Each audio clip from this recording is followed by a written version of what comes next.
반드시 합격하실 겁니다.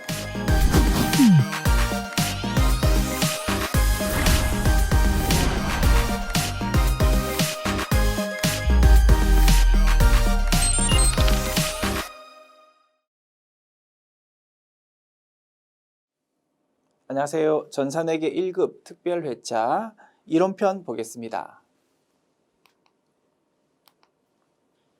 문제 1번. 다음 중 재고자산을 기말 장부금액에 포함할 것인지의 여부를 설명한 것으로 틀린 것은 기말 재고자산에 포함할지 포함하지 말아야 할지를 묻는 문제입니다. 자주 출제되는 주제다. 그치요? 자, 틀린 거 찾습니다. 1번 적송품. 적송품 뭡니까? 우리 회사가 홈쇼핑에 물건 팔아주세요 라고 맡긴 게 적송품입니다. 우리는 언제 수익을 인식합니까? 물건을 맡긴 홈쇼핑이 고객한테 광고를 잘 해가지고 실제로 홈쇼핑에서 물건을 팔았을 때 물건 주인인 우리가 매출을 인식한다고 했습니다. 기말 현재 판매되지 않은 적송품은 수탁자의 재고자산에 포함된다. 판매되지 않고 홈쇼핑 창고에 보관되어 있는 우리 물건은 아직 안 팔린 거니까 물건 주인 누구라고요? 위탁자인 우리 물건이다. 그지요? 수탁자가 아니고 홈쇼핑이 아니고 위탁자, 우리 회사의 물건이다 이겁니다. 그래서 수탁자라고 했기 때문에 1번 지문이 틀렸고요. 동그라미 1번이 정답 되겠습니다. 2번 시송품. 고객이 구매 의사를 표시하기 전까지는 판매자의 재고자산에 포함된다. 시송품 뭡니까? 한 달 써보시고 마음에 안 들면 다시 반품하세요 라는 조건으로 물건 팔았다 이겁니다. 고객한테 물건이 가 있습니다. 그런데 한 달이 되기 전까지는 아직 팔린 거 아니다 이겁니다. 언제 매출 인식한다고요? 고객이 요 물건 사겠습니다 라고 구매 의사 표시했을 때, 즉 한 달이 지나도록 반품 안 했을 때 그때 비로소 매출 인식한다 이겁니다. 자, 구매 의사 표시하기 전까지는, 한 달이 되기 전까지는 아직 팔린 거 아니거든요. 고객한테 주었다 하더라도 여전히 우리 회사 물건이다 이거죠. 판매자의 재고자산에 포함된다. 맞고요. 3번 할부 판매 상품. 물건 팔았습니다. 돈을 한 달에 10,000원씩 1년에 걸쳐서 12달에 걸쳐서 돈 받기로 했다 이겁니다. 이런 게 할부 판매다. 그지요? 매출을 언제 인식합니까? 물건 넘겨줄 때 매출 인식합니다. 설사 돈이 아직 다 들어오지 않았다 하더라도 여전히 팔린 거다 이겁니다. 우리 회사 물건이 아니다. 그지요? 인도되는 순간 소유가 넘어갑니다. 대금이 모두 회수되지 않았다 하더라도 팔린 거거든? 상품 판매 시점에서 판매자의 재고자산에서 제외되어야 된다. 팔린 거니까 물건 넘겨줄 때. 4번 미착상품. 선적지 인도 조건일 때 상품이 선적된 시점에 소유권이 매입자에게 이전되기 때문에 미착상품은 매입자의 재고자산에 포함된다. 맞다 그지요? 선적지 인도 조건은. 자, 영국에서 우리가 물건을 수입합니다. 영국에서 배에 실리는 순간 소유권이 우리 회사로 넘어온다 이겁니다. 판매자에서 구매자로 선적 시점에 소유권이 넘어갑니다. 그러면 12월 31일 현재 배로 통통통통 실려오고 있는 물건 주인은 누구라고요? 물건 구입한 우리 물건이다 이겁니다. 그죠? 선적 시점에 소유권 넘어가기 때문에 미착 상품은 배에 통통통통 실려오고 있는 그 물건 주인은 구입한 사람 거다 이겁니다. 됐습니다. 매우 자주 출제되는 주제였고요. 그래서 조금 자세하게 다시 한번 복습해 보았습니다. 2번 다음 중 재무상태표에 대한 설명으로 틀린 것은 일반 기업회계 기준에 있는 재무회계 개념 체계라는 문단이 있답니다. 굉장히 이론적인 내용들이 쭉 열거되어 있습니다. 거기에 있는 내용들을 컨트롤 C, 컨트롤 V로 이렇게 소개를 해 보았습니다. 이런 문제들은 구구절절 그 문단을 우리가 외울 수는 없다 그지요? 우리가 알고 있는 회계 지식 범위를 가지고 자신감 있게 빨리 답을 선택하고 넘어가는 것이 중요하겠습니다. 자, 틀린 거 찾으래요. 재무상태표는 자 1번 동그라미 1번 재무상태표는 일정 시점 현재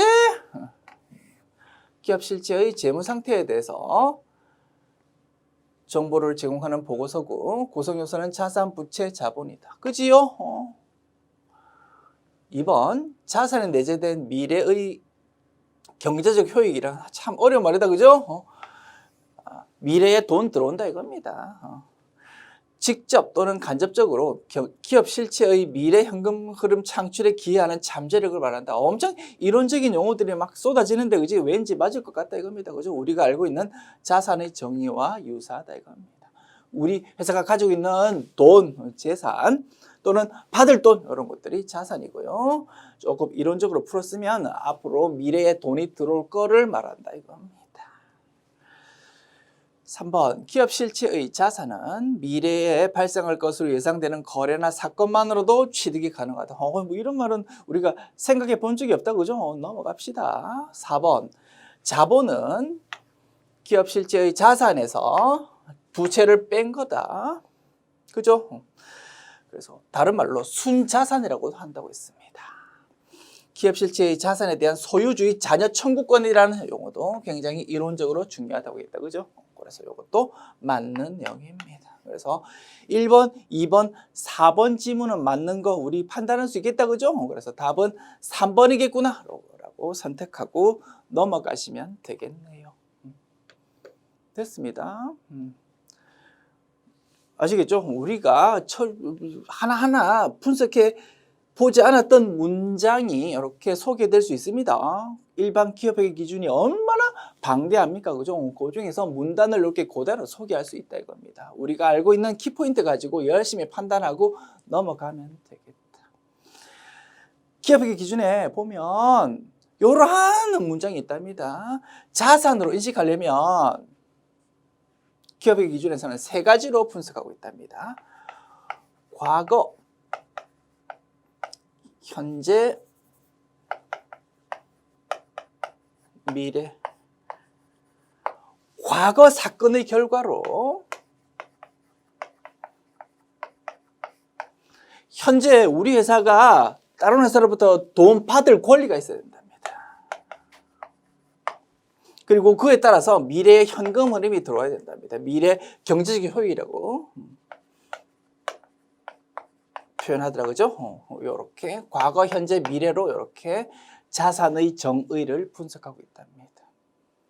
그리고 요 정의에 덧붙여 가지고 요 문단이 추가된답니다. 그렇기 때문에 단순히 미래에 돈 들어올 것 같다라고 예상되는 것만으로는 자산으로 회계 처리하지 마십시오라는 문구가 부연되어 있더랍니다. 됐죠? 그래서 뭐 단순히 돈 들어올 것 같다라는 것만으로도 자산으로 회계 처리하면 그게 분식 회계의 시작점이 될 수 있다 이겁니다. 일리 있습니까? 그런 취지에서 이런 문단도 있대요. 이거 불가능하다. 아시겠죠? 됐습니다.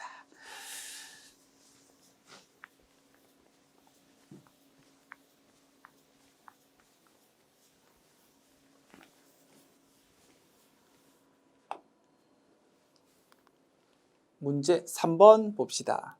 다음은 재무제표의 기본 가정에 대한 설명이다. 재무제표의 기본 가정 중 무엇에 대한 설명인가? 3가지 가정 배웠다. 그죠? 계속기업의 가정, 기업 실체의 가정, 기간별 보고의 가정이라는 거 배웠고 발생주의라는 특성도 배웠습니다. 그죠? 이런 내용에 대해서 물어보는 문제인데요. 읽어볼게요. 기업을 소유주와는 독립적으로 존재하는 회계 단위로 간주하고 이 회계 단위의 관점에서 그 경제 활동에 대한 재무 정보를 측정 보고하는 것을 말한다. 무슨 가정요? 기업 실체의 가정이다. 그죠? 회사를 회사 주인과 독립된 존재로 본다 이겁니다. 그래서 이 회사에 대한 주주가 only 한 명이다. 회사 주인이 only 한 명이다. 그렇다 하더라도 철저하게 회사 장부는 회사 주인과 별개로 회사 기준에서 작성한다 이겁니다. 회사 주인이 회사 주주가 한 명인데 그 회사 주인이 로또가 당첨되었다. 그거는 회사하고는 관계없다 이겁니다. 회사 주인 개인적으로 뭐 재산이 늘어났다 이거지요. 그래서 회사의 장부는 철저하게 회사 기준으로 작성한다라는 가정이 기업 실체의 가정이었습니다. 됐지요?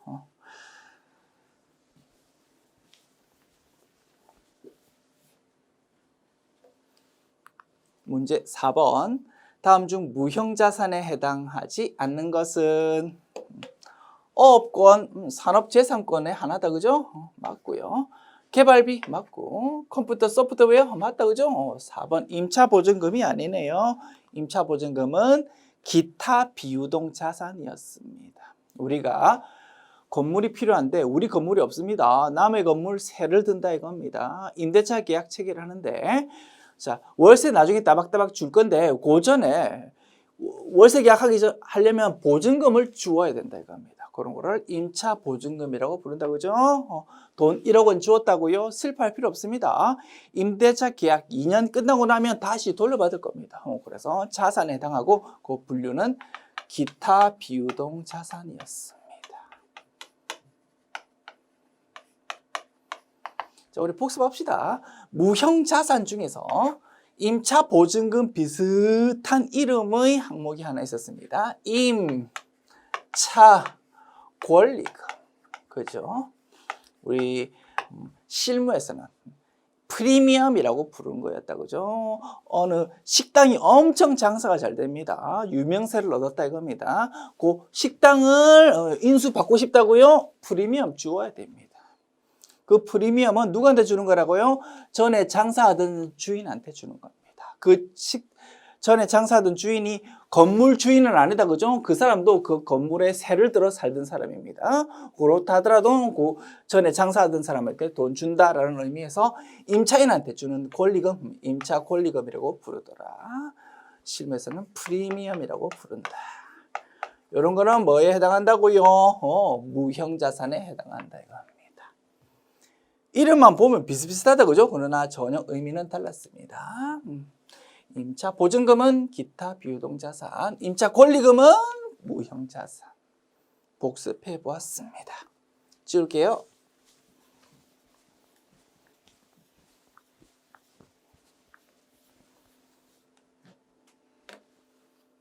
문제 5번. 다음 중 자본의 분류와 해당 개정 과목의 연결이 잘못된 것은 단골 메뉴다 그죠? 자, 자본금, 보통주 자본금, 우선주 자본금 그죠? 뭐 자본금에 해당하겠지요. 자본잉여금, 주식발행 추가금 오케이. 자본조정, 감자차익 틀렸다 그죠? 감자차익은 자본잉여금이었습니다. 그죠? 그래서 정답은 3번 되겠습니다. 4번 기타 포괄손익 누기에게 해당하는 거 우리가 공부한 거는 매도 가능 증권 평가이익 또는 평가손실이었다 그죠? 그런데 재평가잉여금이라는 것도 기타 포괄손익 누기에게 해당한답니다. 말씀드렸습니다. 우리 시험 칠 때 회계학이 워낙 방대하다 보니까 우리가 접하지 못했던 내용이 지문으로 등장할 수 있다고 했습니다. 당황하지 말고 내가 알고 있는 지식 범위로 그리고 내가 정리했던 키포인트로 딱딱 답을 찾으면 된다 이겁니다. 그죠? 그래서 4번 지문에 뭔가 생소한 내용이 나왔지만 우리가 답 찾는 데는 전혀 지장 없다 이거지요. 됐습니다. 넘어가시면 되고 참고로 등장했으니까 부연 설명해보자면 이렇습니다. 우리 유형자산에 있어서 우리 회계처리 어떻게 했습니까? 취득 원가로 계속 장부에 처리하는 역사적 원가주의로 공부했습니다. 역사적 원가주의 뭐 엄청 어려워 보이지만 별거 아니다 그죠? 우리가 건물을 1억 원 주고 샀다고요 애당초에 그냥 1억 원으로 그대로 장부에 놔둔다 이겁니다. 1억 원 그대로 기록한 상태에서 시간이 흐름에 따라서 가치 떨어지는 부분만 감가상각 누계액으로 따박따박 회계 처리했습니다. 그죠? 그게 일반적인 회계 처리고 애당초 취득원가를 건드리지 않는다라는 의미에서 학문적으로는 역사적 원가주의라고 부릅니다. 그게 실무에서도 적용하는 회계 처리 방법인데 일반 기업회계 기준을 보면 조금 더 엄밀히 따지면 IFRS 국제회계 기준에서 뭔가 특이한 내용을 규정하다 보니까 일반 기업회계 기준에서도 그 부분을 그냥 그대로 수용한 겁니다. 그렇게 IFRS 내용을 일반 기업회계 기준에서도 수용한 내용 중에 이런 내용이 있답니다. 유형자산의 재평가.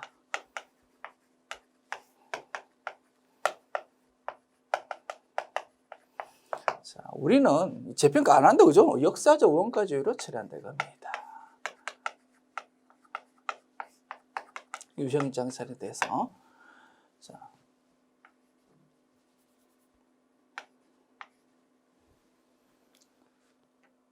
(1억 원짜리) 건물 샀는데 우리 건물 사고 나서 한 2년 있다가 갑자기 우리 회사 건물 옆으로 지하철역이 생긴답니다. 갑자기 우리 건물이 1억 원 주고 샀었는데 2억 원이 되어버렸다 이겁니다. 건물 가격이. 그럴 수 있다, 그죠? 그렇다 하더라도 우리는 장부에 건물의 취득원가를 그대로 1억 원으로 기록합니다. 그게 역사적 원가주의입니다. 왜 그렇습니까?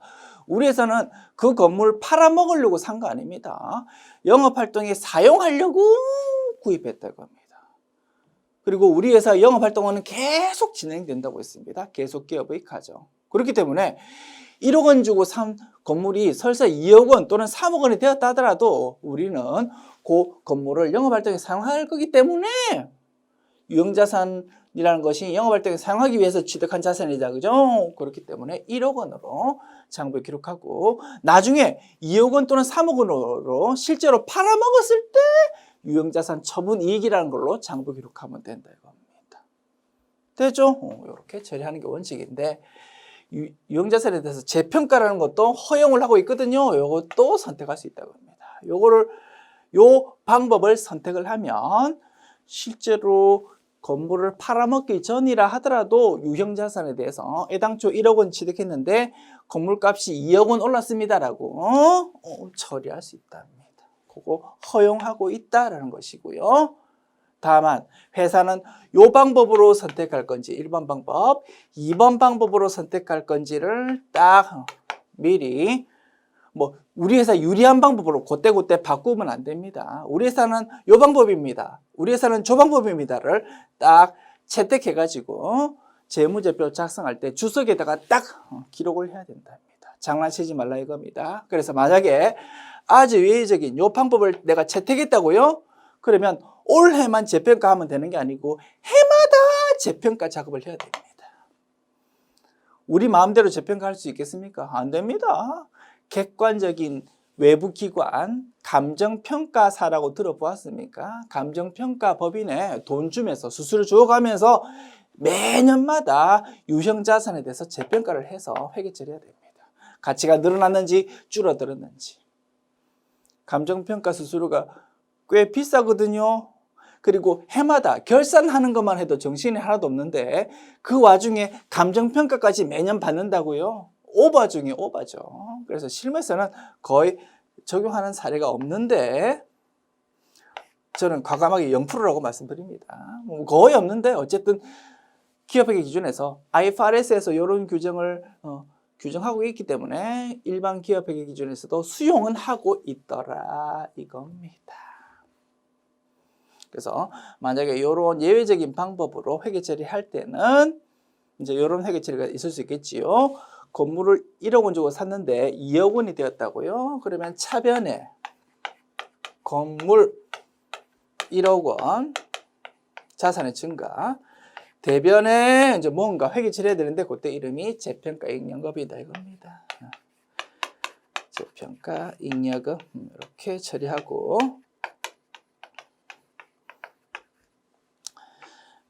매도 가능 증권, 즉 장기 투자 목적으로 주식 샀는데 주식 가격이 올랐다고 차변에 매도 가능 증권 자산의 증가 기록하고 대변을 뭘로 수익으로 홀랑 손익계산서 반영시키지 말고 경거망동하지 말고 일단 자본 항목인 기타 포괄손익 누계액에 해당하는 계정 과목으로 보고하자라는 것이 매도 가능 증권 평가 얘기였다 그죠? 그것과 동일한 취지랍니다. 건물 1억 원 샀는데 2억 원으로 가격이 올랐다고 경거멍덩하지 마. 그 내용을 수익으로 바로 반영시키지 말고 기타 포괄손익 누계액으로 일단 보고해라는 취지로 이렇게 처리하라고 규정되어 있다 이겁니다. 그래서 재평가 이익경금 이런 게 기타 포괄손익 누계액에 해당한다라고 긴 시간 할애해서 부연 설명 드려보았습니다. 다시 한번 강조합니다. 재평가 이익영업이 무엇인지, 유형자산 재평가가 무엇인지 절대 중요한 거 아닙니다. 진짜 우리한테 중요한 거는 뭐라고? 우리한테 생소한 내용이 이렇게 시험 칠 때 등장하더라도 철저하게 내가 알고 있는 키포인트로 답을 정확하게 빨리 찾자. 그것이 중요한 내용입니다. 됐지요? 지웁니다.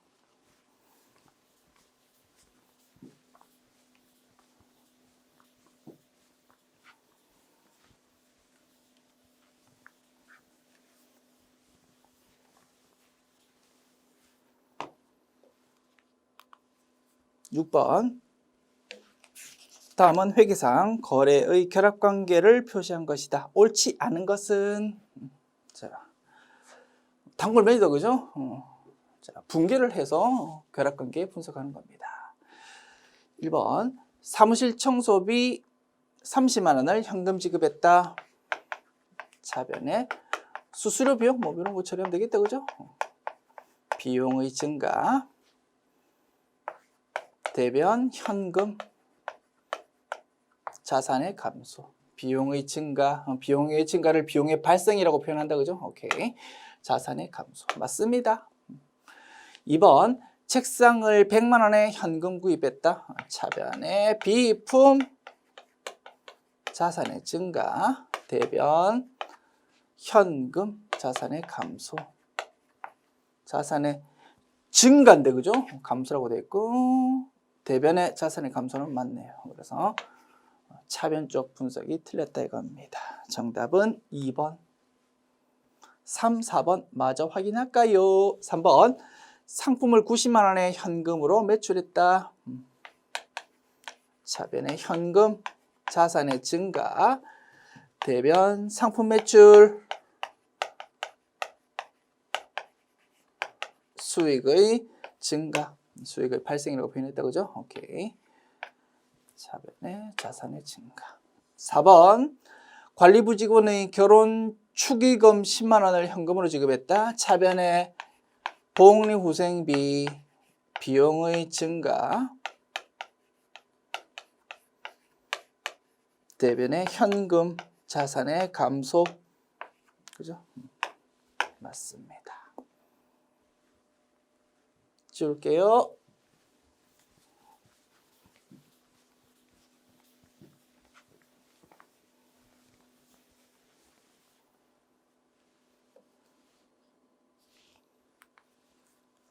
(7번) 기말 현재 보유하고 있는 유가증권의 현황이 다음과 같을 경우 손익계산서에 계산될 금액은 얼마인가요? 자, 1번 취득원가 100만 원의 갑회사 주식 단기 보유 목적이고 시장성이 있답니다. 기말 공정가액이 120만 원. 이거 뭡니까? 단기 매매 증권.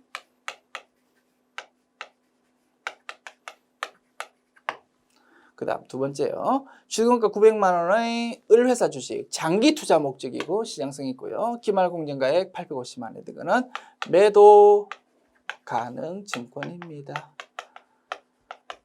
자, 단기 매매 증권의 평가 손익은 수익 비용 맞다 그죠? 그러나 매도 가능 증권의 평가 손익은 기타 포괄 손익 누계액이 있습니다. 기타 포괄 손익 누계액 따라서 매도 가능 증권의 평가 손익은 손익계산서에 반영될 여지가 전혀 없다 그지요? 그래서 두 번째 항목은 굳이 분석할 필요가 없다 이겁니다. 위에 있는 첫 번째 항목만 열심히 분석하면 되겠고요. 100만 원짜리 주식 샀는데 120만 원으로 주가 올랐습니다. 20만 원 차변의 자산의 증가 단기 매매 증권 회계 처리합니까? 해볼까요? 차변의 단기 매매 증권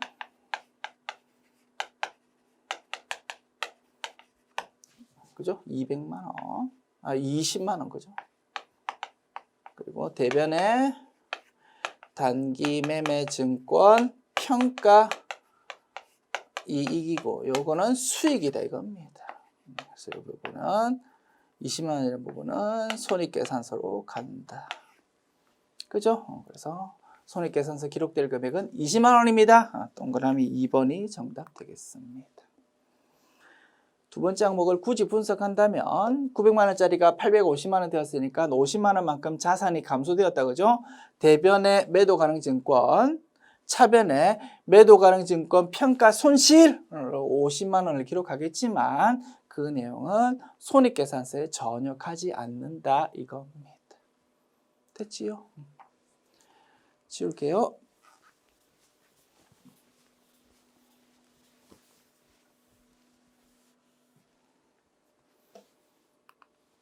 8번 다음 중 재무상태표상 비유동 부채로 분류되는 것은 매입채무 유동부채, 유동성 장기부채 유동부채, 미지급비용 유동부채다. 그죠? 장기차입금은 비유동부채가 되겠습니다. 정답은 4번.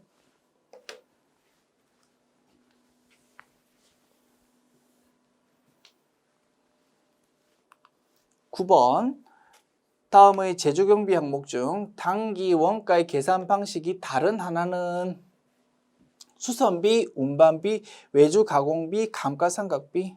계산 방식이 다른 거를 찾아보랍니다. 수선비, 운반비, 외주 가공비는 실제 지출한 금액을 비용으로 처리할 것인데 감가상각비는 애당초 취득원가 빼기 잔존가치를 감가상각 대상 금액을 인위적으로 내용연수에 걸쳐서 합리적, 체계적 방법으로 배분하는 거다 이겁니다. 그죠? 그런 점에서 위에 세 개 항목과 계산 방식이 좀 다르다라고 볼 수 있겠다 이겁니다. 됐죠? 이런 내용에 대해서 우리가 구체적으로 공부하지는 않았지만 요 비용 계정 과목들의 성격상 계산 방법이 다르다라는 것은 충분히 판단할 수 있을 걸로 생각됩니다. 좀 생뚱맞은 문제이긴 한데 출제하신 분은 이런 계산 방식이 서로 다른 걸 너 알고 있니? 라는 거 한번 물어보고 싶었나 봅니다. 자, 정답은 4번이네요.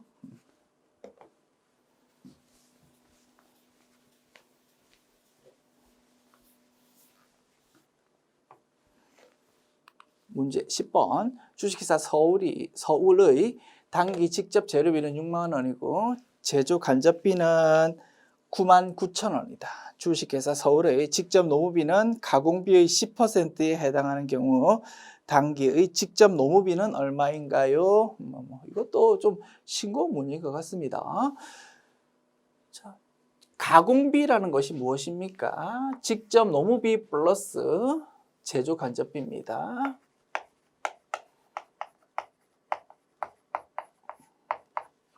제조 간접비. 가공비의 10%가 뭐다고요? 직접 노무비랍니다. 직접 노무비.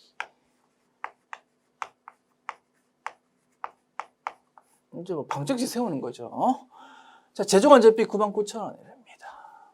99,000원. 직접 노무비 구해야 되거든요. 이걸 X라고 부릅시다.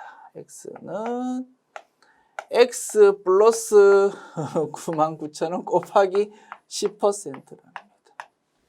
됐죠? X값 구할 수 있겠습니다. 그래서 굳이 직접 재료비는 제시되어 있지만 문제에서 전혀 사용되지 않는 정보다라고 분석할 수 있겠네요. 방정식 풀어볼게요. 자, 그러면 X 곱하기 10% 0.1X고요. 그거를 등호의 반대편으로 보낸다고요? 마이너스가 됩니다. 그러면 1x 마이너스 0.1x 0.9x가 되겠네요. 0.9x는 99,000 곱하기 10% 9,900이 되겠습니다. 그러면 x는 9,900 나누기 0.9 하면은 11,000원이 되겠네요. 됐습니까? 정답은 3번. 지웁니다.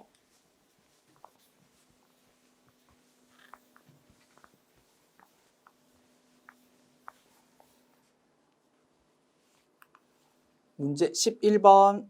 다음 중 의사결정과 관련한 원가에 대한 설명으로 옳지 않은 것은 1번. 관련 원가란 특정 의사결정과 직접적으로 관련 있는 원가로 선택 가능한 대안 사이에 발생할 수 있는 미래의 원가 차이를 의미한다. 뭐 길게 적었는데 맞다 그죠? 의사결정에 영향을 미치는 우리가 고려해야 될 원가를 관련 원가라고 부른다 이겁니다. 그래서 A안과 B안 두 안 간에 뭔가 차이가 있다고 보면 고려해야 된다 이거지요. 2번 매몰 원가란 과거 의사결정의 결과로 인해 이미 발생한 원가로서 현재 의사결정에는 아무런 영향을 미치지 못하는 원가를 말한다. 그죠? 3번 기회원가란 자원을 다른 대체적인 용도로 사용할 경우 발생할 수 있는 최대 손실을 의미한다. 그래서 3번이 틀렸답니다. 왜? 손실이라는 단어 때문에. 기회원가는 뭡니까? A안을 채택함으로써 포기해야 되는 다른 안들 B, C, D 이런 다른 안들 중에서 제일 이익이 큰 거를 말한다 이겁니다. 그죠? 그런데 최대까지는 맞는데 손실이라고 표현해서 이게 틀렸답니다. 최대 이익이라고 볼 수 있겠다 이거죠. 내가 포기해야 되는 대안의 효익 중에서 가장 큰 거, 그죠? 그게 포기해야 되는 대안의 포기해야 하는 대안의 효익들이 있을 거다, 그죠? 그 중에서 제일 큰 게 기회원가다 이겁니다. 그런데 그러면 최대 이익이라고 표현해야 되는데 최대 손실이라고 표현해서 이게 틀렸다 이렇게 판단할 수 있겠네요. 됐죠? 좀 어설픈 문제다, 그죠? 말도 좀 정확하게 판단할 수 있도록 문구를 좀 깔끔하게 주었으면 좋겠는데 어쨌든 3번 질문 틀렸다라고 판단을 할 수 있겠습니다. 4번 회피 가능 원가란 의사결정에 따라서 절약할 수 있는 원가를 말한다. 당연히 관련 원가에 해당한다 이겁니다. A안, B안 간에 원가 차이를 유발하기 때문에. 됐죠? 그래서 3번 문장이 좀 어설프긴 하지만 1번, 2번, 4번 문장이 워낙 확실하니까 답을 찾는 데는 큰 어려움 없을 것이다 라고 판단할 수 있겠네요. 오케이. 자, 지웁니다.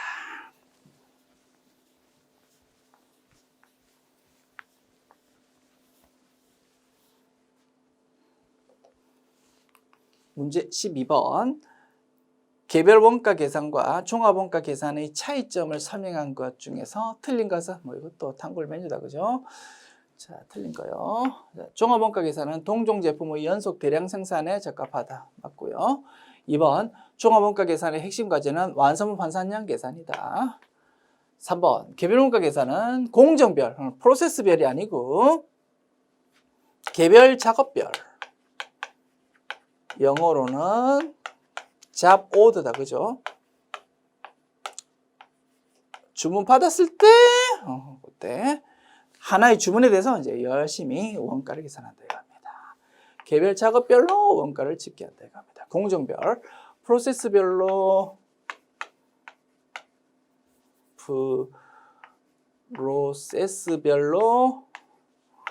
원가 집계하는 거는 종합 원가 계산.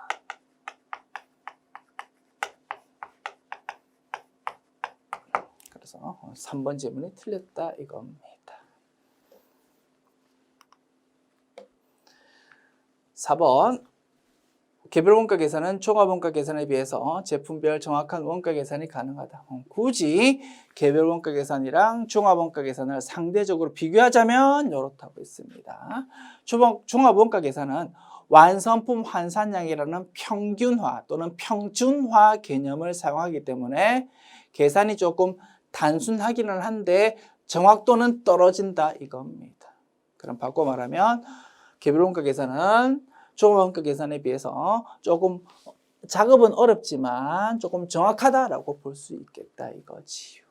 됐죠? 지웁니다.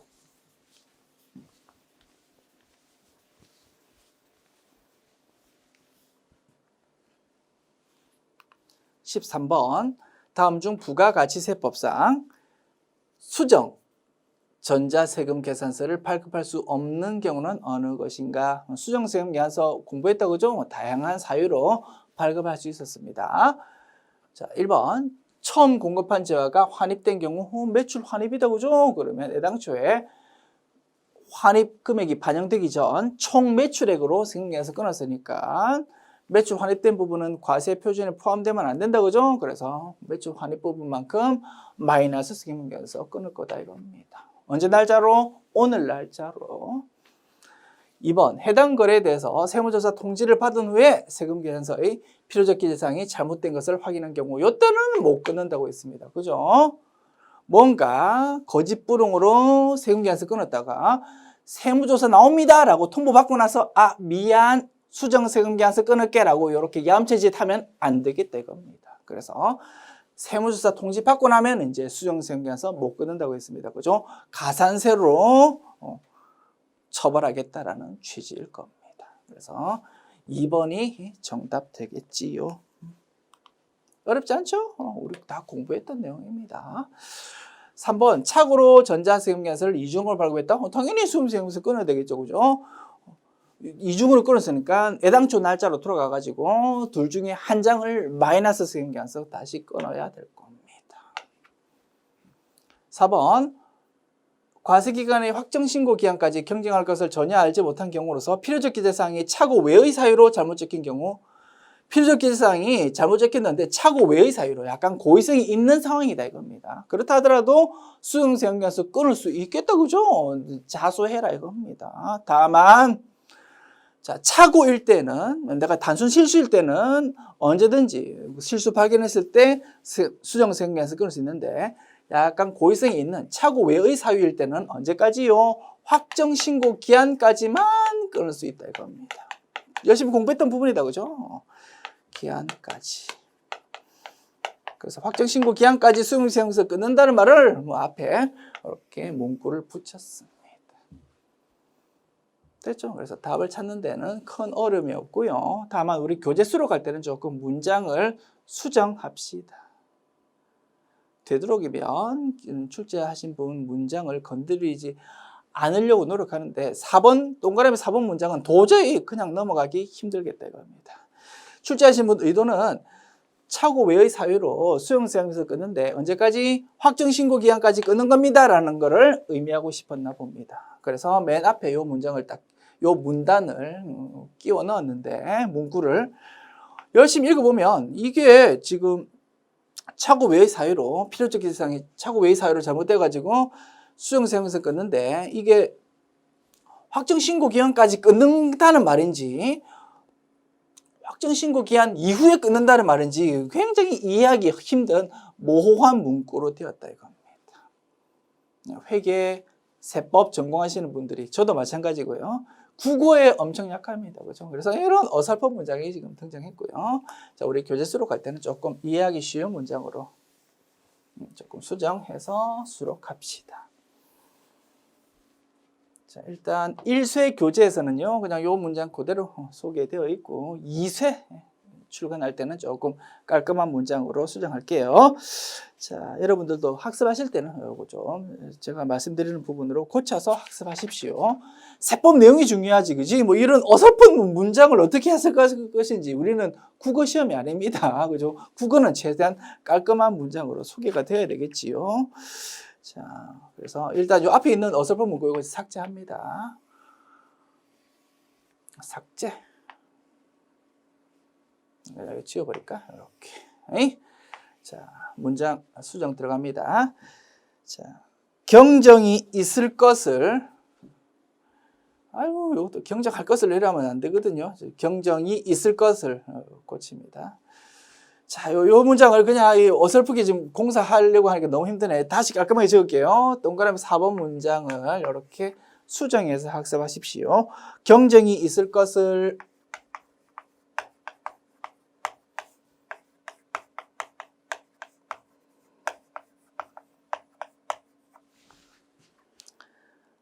전혀 알지 못한 경우로서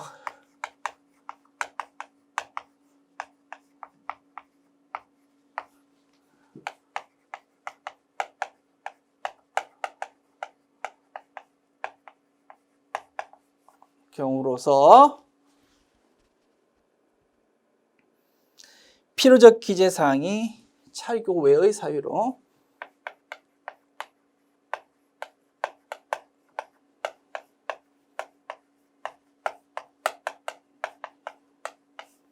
차고 외의 사유로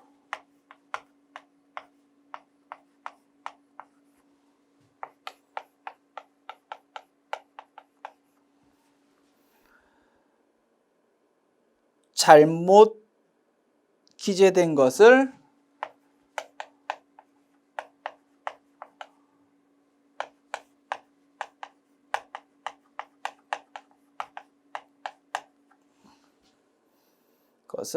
해당 과세기간의 확정신고 기한까지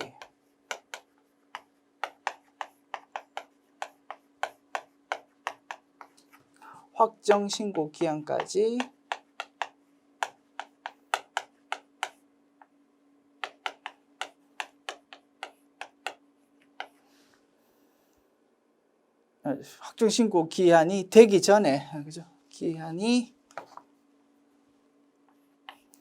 되기 전에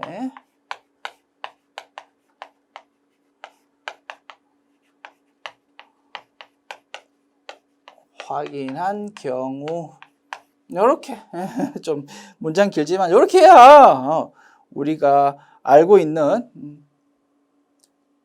수정세금 계산서의 사유, 그거를 정확하게 이해할 수 있다 이겁니다.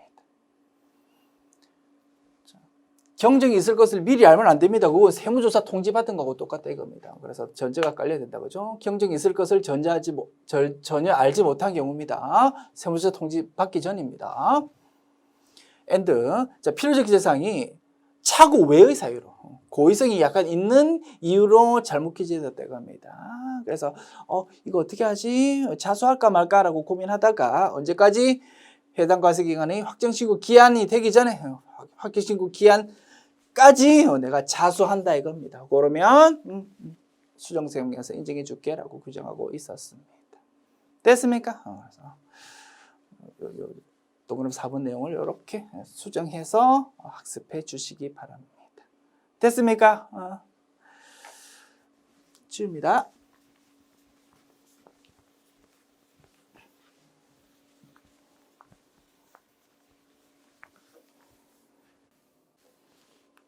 14번 부가가치세법상 다음의 매입세액 중 매출세액에서 공제되는 매입세액은, 매입세액 공제되냐 안 되냐를 묻는 문제다, 그죠?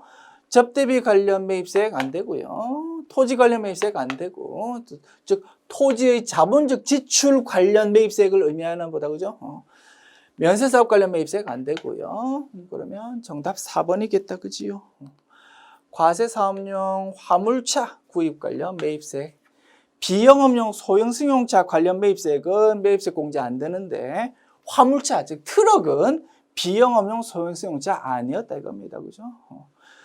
되죠? 답 찾는데 문제 전혀 없고, 자, 복습합니다. 비영업용 소형 승용차의 범위, 매입세액 불공제 되잖아, 그지? 비영업용 소형 승용차 관련 매입세액 불공제 되는데, 과연 비영업용 소형 승용차란 무엇인지 복습합니다. 먼저 비영업용은 별거 없습니다. 우리 회사가 승용차로 먹고 사는 택시회사, 승용차 만들어서 팔아먹는 자동차 판매회사, 이런 회사가 아니면 우리 회사가 가지고 있는 회사명의 승용차는 전부 다 비영업용이다 이겁니다. 우리 회사는 컴퓨터 만드는 제조기업이라고 우리 회사 명의로 영업팀에서 사용하고 있는 승용차가 있다고요? 업무용이다, 그죠? 그렇다 하더라도 비영업용이다 이겁니다. 그죠? 그래서 비영업용에 대해서는 별다른 요건 확인할 필요성이 떨어집니다. 이 회사는 택시 회사다, 뭐 자동차 판매 회사다, 뭐 이런 특별한 언급이 없다면 그냥 우리 회사 명의 승용차는 전부 비영업용이구나 이렇게 판단할 수 있겠고요. 소형 승용차만 조금 자세하게 보면 되겠다, 그죠? 8인승 이하의 승용차다 이겁니다. 그래서 트럭 이런 거는 비영업용 소형 승용차 아니다, 그죠? 8인승 이하 승용차여야 되고, 배기량 1000cc 이하 경차는 매입세 공제 받을 수 있다, 그죠? 그래서 경차는 아니어야 됩니다. 그래서 배기량 1000cc, 배기량 초과해야 됩니다. 배기량 1000cc 초과하면서 8인승 이하 승용차, 이것이 매입세 불공제인 소형 승용차의 범위다, 이겁니다. 복습해 보았습니다. 지웁니다.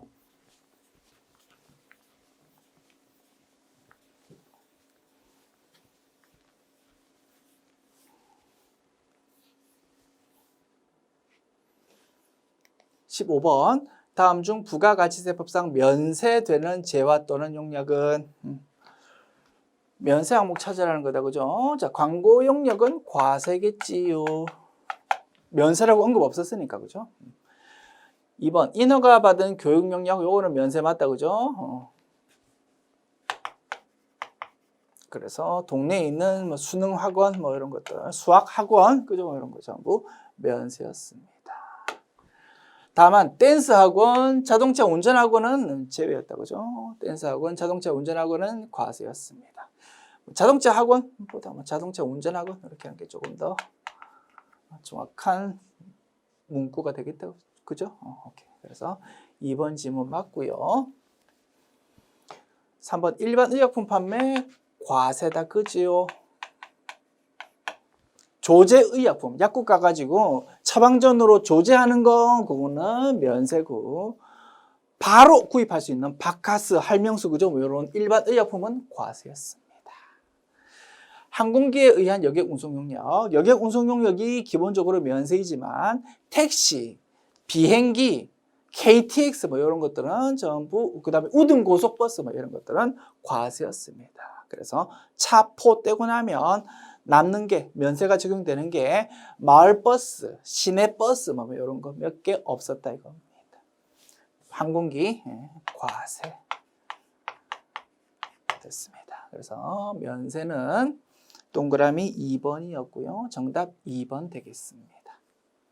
지금까지 특별회차 풀어보았습니다. 수고하셨습니다.